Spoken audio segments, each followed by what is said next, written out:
The remnants of Ephesus reveal a spectacular ancient city that thrived under numerous empires. Ephesus, a glimpse into millennia past. Continue watching to find out more.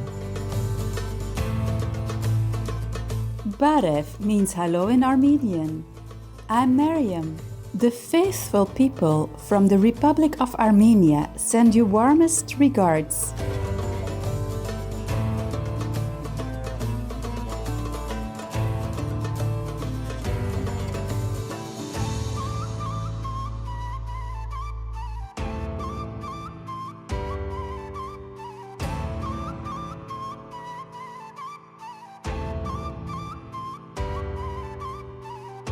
Welcome to Ephesus, a glimpse into millennia past.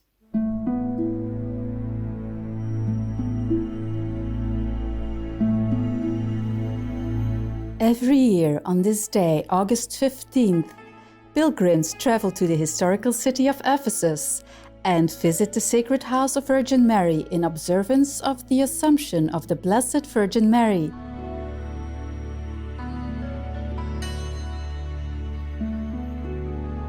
Situated in modern-day Turkey, Ephesus has a past that goes back thousands of years and has played an important role not only in Christianity but in ancient Greek and Roman history as well.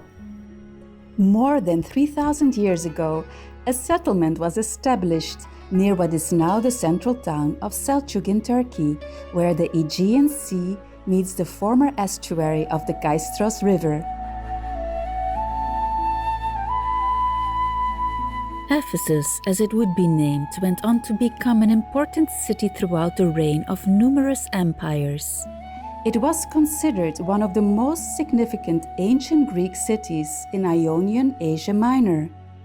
The port city was also a prominent commercial center in the Mediterranean region.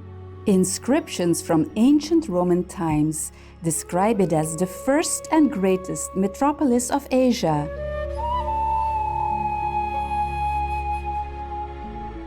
Over the centuries, Ephesus has been home to many different empires. Today, its well-preserved remnants exemplify a resilient and classical city that flourished under the Roman imperial period. Excavations of the site have led to the discovery of a number of remarkable ancient monuments.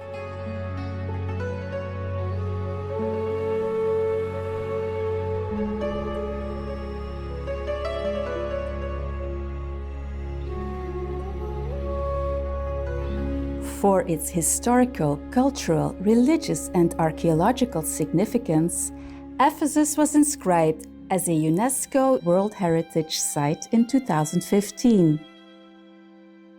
The settlement of Ephesus can be traced back to mid-7th century BC, although it is believed to have been founded as far back as the 11th century BC. According to legend, Androklos, an Ionian prince, decided to build a new Greek settlement after consulting the oracles of Delphi. He named his new city Ephesus. In another legend, the city of Ephesus was said to be discovered by the Amazons, a tribe of warrior women, and named after the Amazonian queen Ephesia. Ephesus's ancient history is largely unknown. What is known is that this classical city has had many different leaders. In the 7th century BC, the Lydian kings began ruling Ephesus and provided men and women with equal opportunities to prosper. As a result, the city also prospered. Ephesus came under the rule of the Persian Empire in 546 BC, after which it was led by Alexander the Great of the Macedonian Kingdom in 334 BC. When Alexander the Great passed away, his general and successor Lysimachus renamed the city Arsinoe. Lysimachus moved the ancient city 2 miles away and constructed both a new harbor and defensive walls. Upon the general's passing in 281 BC, Ephesus regained its original name. Around 2 decades later, in 263 BC, Ephesus was ruled by the Egyptians until 196 BC, when it came under the governance of the Seleucid Empire and then the Kingdom of Pergamon. In his will, King Attalus III of Pergamon left the ancient city to the Roman Empire in 129 BC, and Ephesus became the seat of the regional Roman governor. In 133 BC, Ephesus would also become the capital of the new province Asia, when Asia Minor was incorporated into the Roman Republic. During the Roman imperial period, Ephesus flourished as a port city and reached the peak of its prosperity. A business district was opened there, as large amounts of goods arrived and departed from the harbor, as well as from caravans that journeyed across the royal road. Indeed, Ephesus was a tremendously successful business and cultural center under Roman rule. Unfortunately, this great city began to decline in large part due to environmental factors. Ephesus and its harbors were relocated westward several times throughout history due to sedimentation and silt accumulation. Massive earthquakes in the 6th and 7th centuries and a deteriorating harbor would leave the city abandoned by the end of the 15th century. Remnants from the days of old show that Ephesus was not only a cosmopolitan center of commerce, but also a religious hub for Christianity and a leading political and intellectual center. Ephesus played a major role in spreading Christianity throughout the Roman Empire. The New Testament mentions the ancient city of Ephesus several times. Eventually, Christianity became the city's official religion. Christians began visiting the classical city in the 1st century BC, including St. Paul and St. John, the venerated apostles of Lord Jesus Christ, as well as the Blessed Virgin Mary. St. John spent his longest missionary service in Ephesus. Excavations have also revealed the remnants of the Basilica of St. John in Ephesus, built by Eastern Roman Emperor Justinian the Great over the tomb of St. John in the 6th century BC. The basilica stands on the slopes of Ayasuluk Hill and was constructed of bricks and stones. The columns are believed to have been made of marble.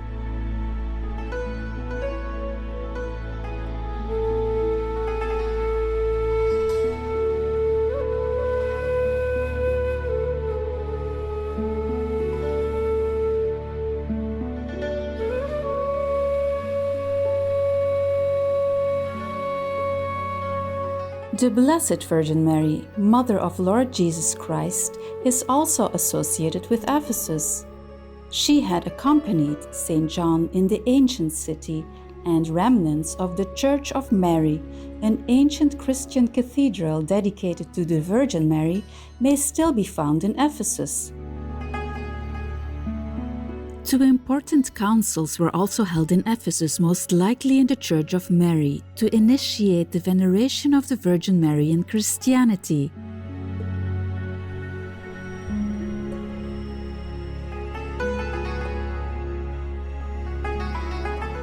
The House of Virgin Mary, the holy place where the Mother of Lord Jesus Christ spent the final years of her life, is also located nearby in Ephesus, on Mount Koressos.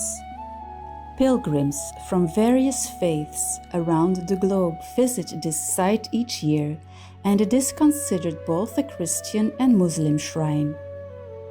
In addition to its religious importance, Ephesus was a major center for culture and intellect.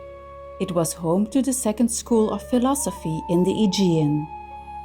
This classical city is also renowned as the birthplace to the pre-Socratic Greek philosopher Heraclitus, known for his cosmology and understanding the world. Heraclitus emphasized the necessity of people living together in social harmony. Today, the ancient ruins of Ephesus attract thousands of local and international tourists, historians, and archaeologists each year.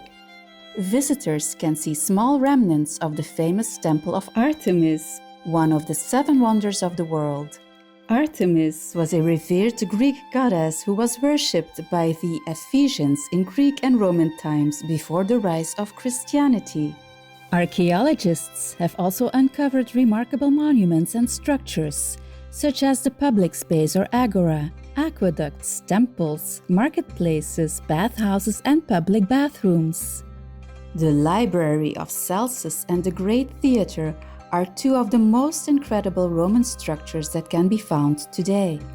The library, built in honor and as a mausoleum for the Roman senator Tiberius Julius Celsus Polymianus, was once home to 12,000 papyrus scrolls. The magnificent Great Theatre was used for various events, including plays and concerts, as well as religious, political, and philosophical discussions. The theatre reveals the estimated population size of Ephesus, as it is believed that an ancient city's population was approximately 10 times a theatre's capacity. As the grand amphitheatre seated 25,000 Ephesians, it is most likely that Ephesus had a population of at least 250,000 people. Transporting us back in time, Ephesus is an outstanding testament to an ancient city that flourished as a center for cultural tradition, as well as commerce, religion, intellect, and philosophy.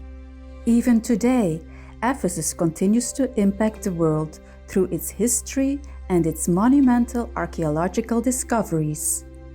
For more information on Ephesus, please visit ephesus.us. Thank you, noble viewers, for your cherished company on today's program.